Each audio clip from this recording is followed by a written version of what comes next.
Los sacos de dormir aún estaban calientes. 10 años después de que 6 estudiantes universitarios desaparecieran sin dejar rastro en los Alpes suizos, el piloto de rescate Carlos Navarro encontró su campamento sepultado bajo 9 metros de nieve. Las tiendas estaban en pie, la comida seguía congelada sobre la mesa. Las pertenencias personales estaban esparcidas exactamente donde las habían dejado. Pero no se encontró rastro de los estudiantes, ni muertos ni enterrados, ni a Port Alu. Simplemente abandonaron todo lo que necesitaban para sobrevivir y se desvanecieron en el aire. El campamento estaba tan perfectamente conservado que los investigadores lo llamaron demasiado limpio para ser natural. Lo que encontraron dentro cambiaría todo lo que se sabe sobre los casos de personas desaparecidas. 6 estudiantes brillantes se adentraron en las montañas en enero de 2013 como parte de un desafío de supervivencia extrema. Se suponía que pasarían 3 semanas probando nuevo material de invierno para una empresa suiza de material de montaña. Tenían rastreadores GPS, teléfonos por satélite y controles diarios programados con su profesor. Estaban preparados para todo, excepto para desaparecer por completo. El equipo de rescate que encontró su campamento lo llamó demasiado limpio para ser natural. Todo estaba exactamente donde debía estar excepto las personas que lo habían colocado allí, que hizo que 6 excursionistas experimentados abandonaran un campamento perfectamente funcional en medio de una ventisca, dejando atrás todo lo que necesitaban para sobrevivir. Lo que encontraron en ese campamento cambiaría para siempre la forma en que los investigadores concebían los casos de personas desaparecidas en entornos extremos. Los estudiantes no eran aventureros al azar. Marta Soler, de 23 años, poseía 3 récords de montañismo. Daniel Ruiz, de 25, era ex especialista en rescate de montaña del ejército suizo. Elena Gómez, de 22, estudiaba glaciología y sabía más sobre el comportamiento de la nieve que la mayoría de los guías profesionales. Tomás Gil, de 24, era técnico médico de alta montaña. Sara Blanco, de 23, era investigadora en psicología de la supervivencia. Javier López, de 26, era su líder, un estudiante de doctorado que había sobrevivido a expediciones en solitario por 3 continentes. No eran chicos universitarios buscando fotos para las redes sociales. Eran la gente a la que se llamaba cuando uno se perdía en la montaña. La empresa de material de montaña había invertido 100.000 euros en su investigación. El plan era sencillo. Los estudiantes caminarían hasta un valle remoto llamado Valle de las Sombras, establecerían un campamento base y pasarían 3 semanas probando prototipos de material de invierno. Documentarían todo, enviarían informes diarios y regresarían, con datos que revolucionarían el equipo de supervivencia en climas fríos. El valle estaba aislado, pero no era peligroso. El 15 de enero de 2013, alcanzaron su campamento previsto y enviaron su primer informe.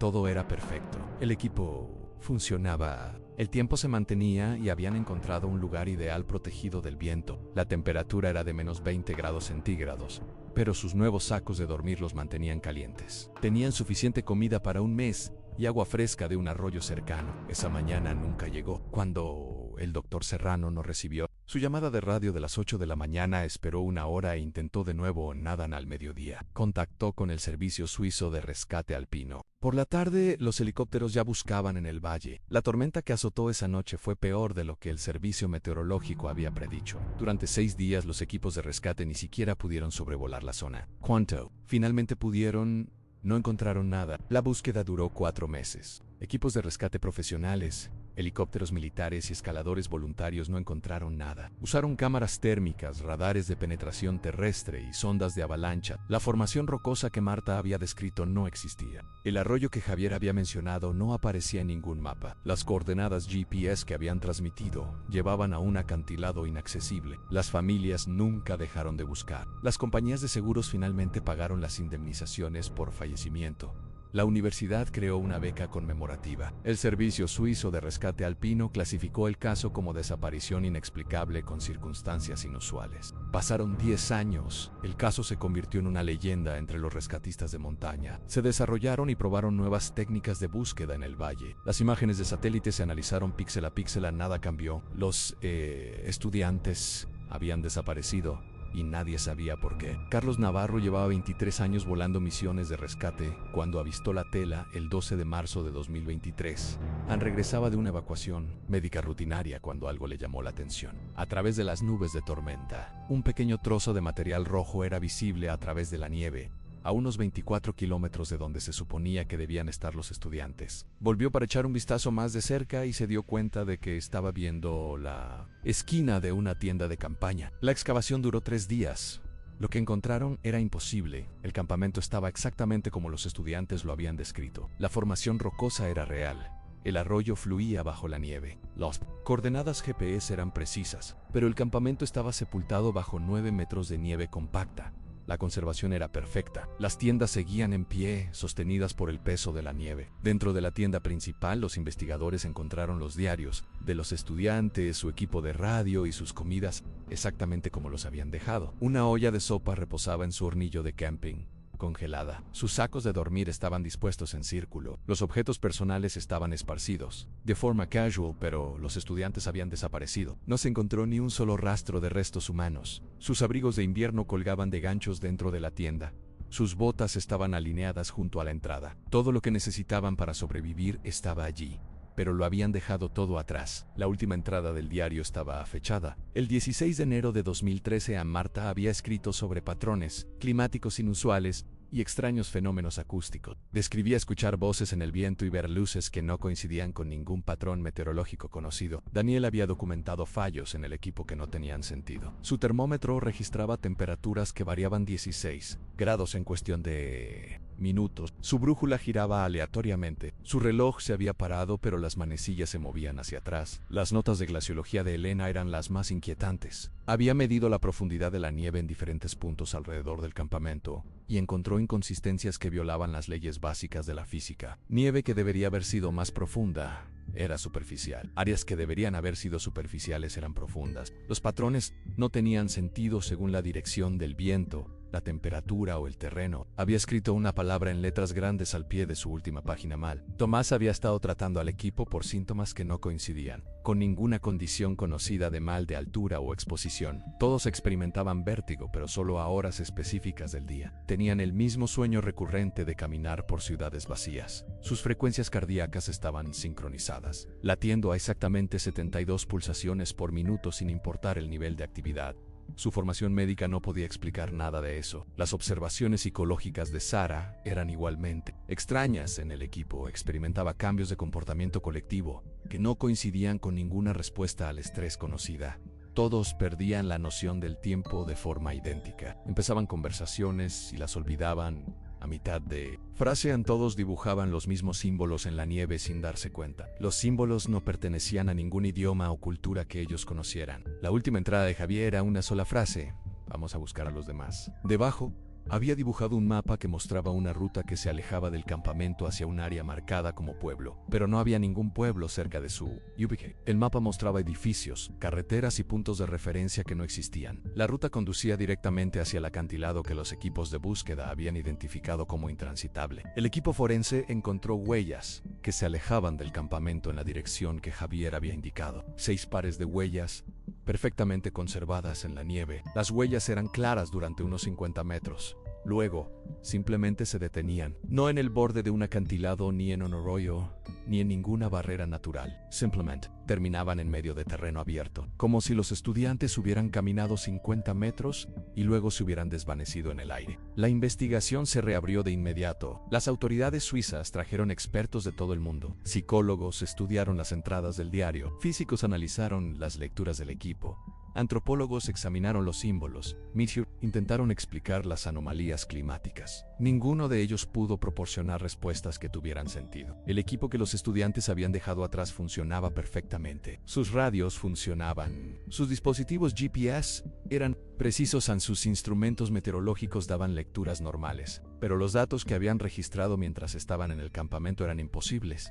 Temperaturas que no podían existir, lecturas de presión atmosférica que habrían sido fatales, variaciones de la brújula magnética que habrían requerido que estuvieran en el Polo Norte.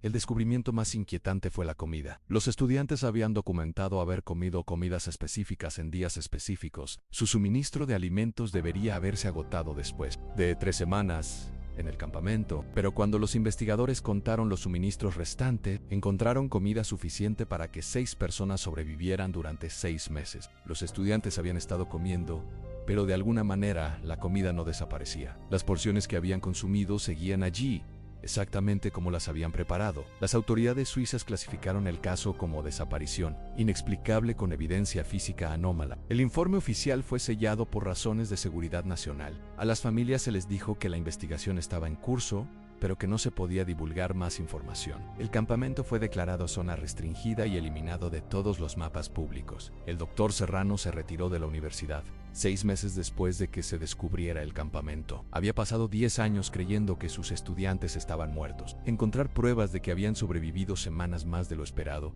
solo para desaparecer bajo circunstancias imposibles, fue peor que no haberlos encontrado nunca. Se mudó a un pequeño pueblo en los Alpes austríacos y se negó a discutir el caso con nadie. La empresa de material de montaña que había patrocinado la expedición retiró discretamente todo el equipo prototipo que los estudiantes habían estado probando. Afirmaron que era una medida rutinaria de control de calidad, pero los empleados informaron que el equipo fue destruido en lugar de ser devuelto a producción. El programa de pruebas de invierno de la empresa fue suspendido permanentemente. Carlos Navarro fue trasladado a otra unidad de rescate después de encontrar el campamento. Llevaba más de 2 décadas volando sobre los Alpes y nunca había visto nada que no pudiera explicar. El campamento había estado allí durante 10 años, pero no había aparecido en ninguna de las cientos de búsquedas aéreas realizadas en la zona. Los patrones de nieve a su alrededor eran incorrectos. La ubicación era incorrecta.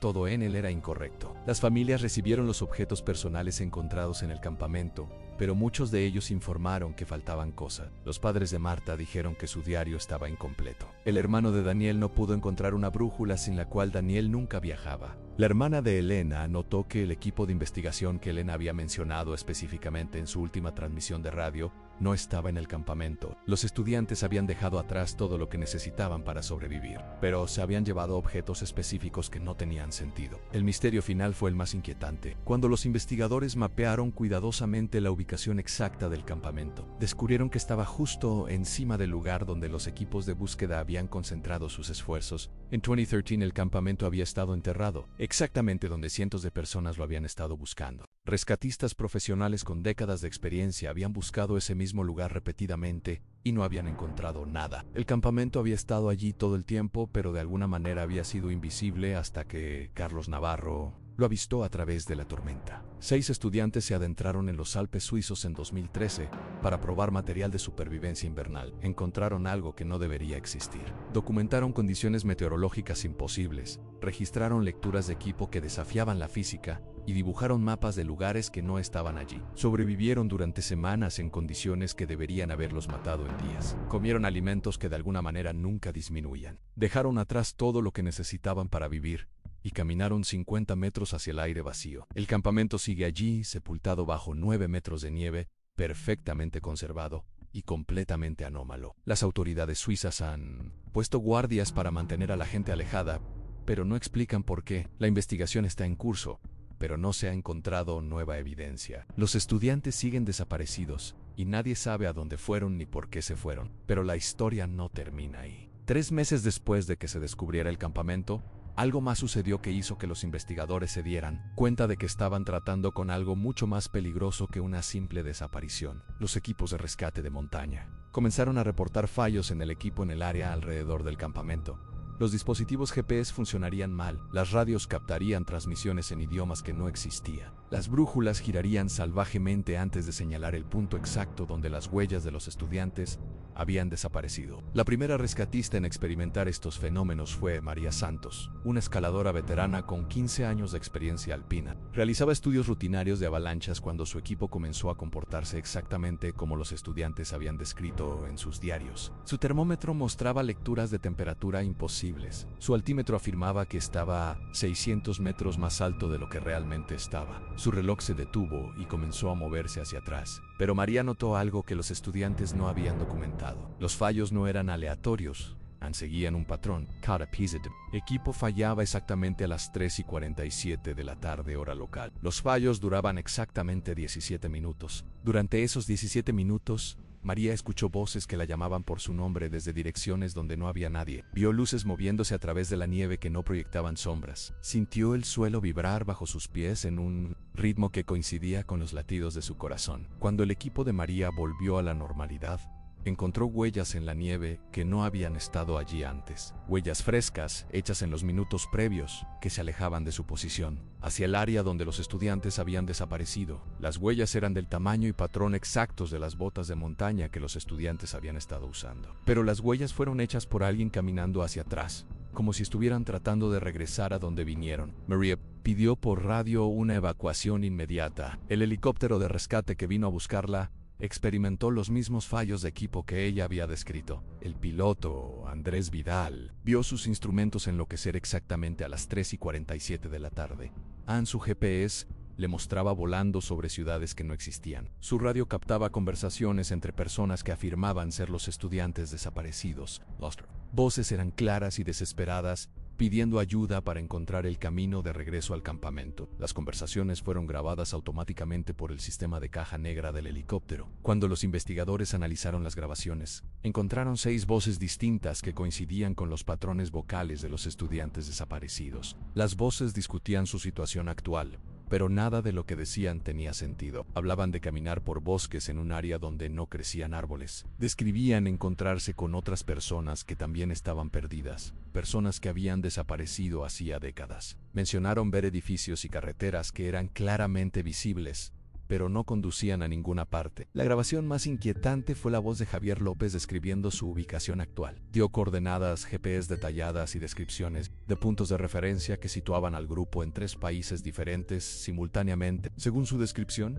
caminaban por un valle en Suiza, por una playa en Noruega y por una ciudad en Alemania al mismo tiempo. Las coordenadas que proporcionó eran matemáticamente imposibles, pero las recitó con absoluta confianza. Las autoridades suizas clasificaron inmediatamente el área como zona restringida. Instalaron equipo de monitoreo permanente diseñado para detectar los fallos de equipo que parecían ocurrir regularmente. La estación de monitoreo registró las mismas anomalías de 17 minutos que María y Andrés habían experimentado, cada día a las 3:47 de la tarde. Cada pieza de equipo electrónico dentro de un radio de 3 kilómetros funcionaría mal de maneras idénticas. Durante estos episodios diarios, el equipo de monitoreo registró fluctuaciones de temperatura que no podían explicarse por los patrones climáticos. La temperatura del suelo caería 22 grados en segundos, luego volvería a la normalidad. Las lecturas electromagnéticas se dispararían a niveles que deberían haber sido visibles desde el espacio. Las grabaciones de sonido captaban voces, música y conversaciones en idiomas que los lingüistas no podían identificar. El descubrimiento más significativo llegó cuando los investigadores se dieron cuenta de la sincronización de las anomalías. Los fallos del equipo comenzaron exactamente a las 15:47 del 16 de enero de 2013. Ese fue el momento preciso en que la última transmisión de radio de los estudiantes había terminado 10 años antes. Las anomalías habían estado ocurriendo todos los días durante una década, pero nadie había estado en el área para notarlas. Esta revelación llevó a una posibilidad horrible. Los estudiantes podrían no haber desaparecido en absoluto. Podrían seguir allí, atrapados en una especie de bucle temporal que los hacía invisibles a la percepción normal. Las voces grabadas por el helicóptero no eran recuerdos ni ecos, eran conversaciones en tiempo real que ocurrían en el momento presente, pero en una versión de la realidad que operaba bajo reglas diferentes. La doctora Rebeca Vidal, física del CSIC, fue traída para estudiar los fenómenos. Instaló equipo diseñado para detectar anomalías cuánticas y distorsiones dimensionales. Lo que encontró desafió todo lo que la ciencia entendía sobre la naturaleza del espacio y el tiempo. El área alrededor del campamento estaba experimentando lo que ella llamó inestabilidad dimensional. Las leyes físicas que regían la ubicación cambiaban aleatoriamente, creando bolsas de espacio donde la realidad normal no se aplicaba. Las mediciones de la doctora Vidal mostraron que el campamento existía en múltiples estados simultáneamente. Anolis estaba vacío y había sido abandonado durante 10 años. En otro estado, estaba ocupado por los estudiantes, que vivían su rutina diaria sin darse cuenta de que el tiempo se había detenido. En un tercer estado, estaba ocupado por docenas de personas de diferentes periodos de tiempo, todas perdidas en la misma trampa dimensional. El equipo que la doctora Vidal instaló comenzó a grabar conversaciones entre los estudiantes y otras personas desaparecidas a lo largo de la historia. Las voces incluían a excursionistas que habían desaparecido en los Alpes durante el siglo XIX, soldados que se habían perdido durante la Segunda Guerra Mundial y turistas que habían desaparecido tan recientemente como en 2020. En todos ellos estaban atrapados en el mismo lugar imposible, incapaces de regresar a la realidad normal. Las grabaciones revelaron que los estudiantes habían estado tratando de ayudar a otras personas atrapadas a encontrar el camino de regreso al mundo normal. La voz de Marta Soler fue grabada dando indicaciones a un grupo de excursionistas alemanes que habían estado desaparecidos desde 1987 a.C. Escuchó a Daniel Ruiz enseñando técnicas de supervivencia a un guía suizo que había desaparecido en 1923. Elena Gómez documentaba las experiencias de todos los atrapados en la anomalía dimensional, tratando de encontrar patrones que pudieran conducir a la fuga. Pero las grabaciones más escalofriantes eran las de la creciente conciencia de los estudiantes de que estaban atrapados. La voz de Thomas Hill fue grabada explicando a los demás que habían estado caminando en círculos durante lo que parecían días, pero sus relojes mostraban que solo habían pasado minutos. Se escuchó a Sara Blanco describir cómo podían ver su propio campamento a lo lejos, pero no importaba cuánto caminaran, nunca se acercaban a él. El último mensaje grabado de Javier López fue una súplica desesperada de ayuda, que se habían dado cuenta de que ya no estaban en el mundo normal y que el tiempo se movía de manera diferente a su alrededor. Describió ver a sus propios equipos de rescate buscándolos, pero sin poder establecer contacto. Podía ver los helicópteros volando por encima, pero cuando intentaba hacerle señales, los pilotos no podían verlo agitarse. La inestabilidad dimensional se estaba extendiendo. El área afectada crecía cada día. Lo que había comenzado como una pequeña zona alrededor del campamento se expandía a razón de 3 metros por día. A ese ritmo, alcanzaría el pueblo más cercano en 5 años. El gobierno suizo tomó la decisión de evacuar todo el valle. Dijeron al público que se debía a condiciones de nieve inestables, pero la verdadera razón era clasificada. El área fue designada como zona de exclusión aérea permanente. Unidades militares fueron estacionadas en todos los puntos de acceso, pero la evacuación reveló otra verdad inquietante. Cuando los investigadores entrevistaron a los residentes del valle, descubrieron que personas habían estado desapareciendo del área durante décadas. Los registros locales mostraban 17 casos de personas desaparecidas que databan de 1952. Las desapariciones se habían atribuido a accidentes, pero nunca se habían encontrado cuerpos. El patrón siempre era el mismo. La gente iba a las montañas para actividades rutinarias como senderismo, esquí o caza. Eran lugareños experimentados que conocían el terreno a la perfección. Desaparecían sin dejar rastro, sin signos de lucha, sin equipo y sin explicación. Sus familias los buscarían, pero nunca se encontraría nada. Lo que hizo que estas desapariciones históricas fueran aún más inquietantes fue que varias de las personas desaparecidas habían sido escuchadas en las grabaciones de la doctora Vidal. Sus voces eran claramente identificables y describían experiencia que coincidían exactamente con la situación de los estudiantes. Todos habían estado atrapados en la misma anomalía dimensional durante décadas, incapaces de regresar a la realidad normal y sin darse cuenta de que el tiempo pasaba en el mundo exterior. La voz más antigua en las grabaciones pertenecía a Enrique Domínguez, un guía local que había desaparecido en 1952. En su voz fue grabada teniendo conversaciones con personas que habían desaparecido décadas después de él. Pero desde su perspectiva, todos habían llegado al mismo lugar al mismo tiempo. En la anomalía dimensional, el tiempo lineal no existía. Todos los que alguna vez habían estado atrapados allí existían simultáneamente en un eterno momento presente. El equipo de investigación de la doctora Vidal hizo un último descubrimiento que obligó al gobierno suizo a clasificar todo el incidente al más alto nivel. La inestabilidad dimensional no era natural, era el resultado de un experimento que había salido mal décadas antes. Durante la Segunda Guerra Mundial, el régimen nazi había llevado a cabo investigaciones secretas sobre manipulación dimensional en los Alpes suizos. Habían estado intentando crear un arma que pudiera hacer desaparecer ejércitos enteros. El experimento había fallado catastróficamente, creando una ruptura permanente en el espacio-tiempo. Los investigadores nazis habían sido las primeras personas atrapadas en la anomalía dimensional. Sus voces estaban entre las grabadas por el equipo de la doctora Vidal. Todavía realizando sus experimentos, todavía intentando perfeccionar su arma dimensional, sin darse cuenta de que la guerra había terminado hacía 70 años, las autoridades suizas se enfrentaron a una decisión imposible. Podían intentar rescatar a las personas atrapadas, pero eso probablemente atraparía a más rescatistas. Podían intentar destruir la anomalía, pero eso podría matar a todos los que estaban dentro. Podían intentar contenerla, pero crecía. Cada día se tomó la decisión de clasificar todo el incidente y negar su existencia. A las familias se les dijo que la investigación estaba cerrada y que sus hijos habían muerto en una avalancha. Los rescatistas fueron trasladados a otras unidades y se les ordenó que nunca hablaran de lo que habían visto. El equipo de monitoreo fue retirado y el área fue sellada permanentemente. La investigación de la doctora Vidal fue clasificada y su equipo disuelto. Se le ofreció un puesto en una instalación gubernamental clasificada donde podría continuar su investigación bajo supervisión militar. Aceptó, pero no sin antes hacer una última grabación que nunca fue reportada oficialmente. Había detectado señales de que anomalías dimensionales similares existían en otras ubicaciones alrededor del mundo. El incidente de los Alpes suizos, No Era You, era parte de un fenómeno global que los gobiernos habían estado encubriendo durante décadas. Los estudiantes siguen allí, atrapados en una burbuja espacio-temporal que opera bajo reglas que nadie entiende, todavía intentando encontrar el camino de regreso a su campamento, todavía documentando sus experiencias, todavía esperando ser rescatados, pero no están solos. Son parte de una comunidad de almas perdidas a lo largo de los siglos, todos atrapados en el mismo lugar imposible, todos tratando de resolver el mismo rompecabezas irresoluble. Cada día a las 3:47 de la tarde, sus voces aún pueden escucharse en frecuencias de radio que oficialmente no existen. Todavía pidiendo ayuda, todavía describiendo sus alrededores, todavía creyendo que alguien los encontrará y los llevará a casa. No saben que han pasado 10 años. No saben que sus familias han perdido la esperanza. No saben que su desaparición ha sido encubierta y olvidada. Lo único que se sabe con certeza es que 6 expertos en supervivencia descubrieron algo en los Alpes suizos que cambió todas las reglas sobre lo que es posible en el mundo natural. Lo documentaron cuidadosamente, lo registraron con precisión, y luego se alejaron de la seguridad hacia algo que no debería existir. Llevan 10 años caminando, y nadie sabe a dónde van. Pero la aterradora verdad es que no van a ninguna parte en absoluto. Están atrapados en un momento eterno, intentando para siempre encontrar el camino a casa a un mundo que ha avanzado sin ellos.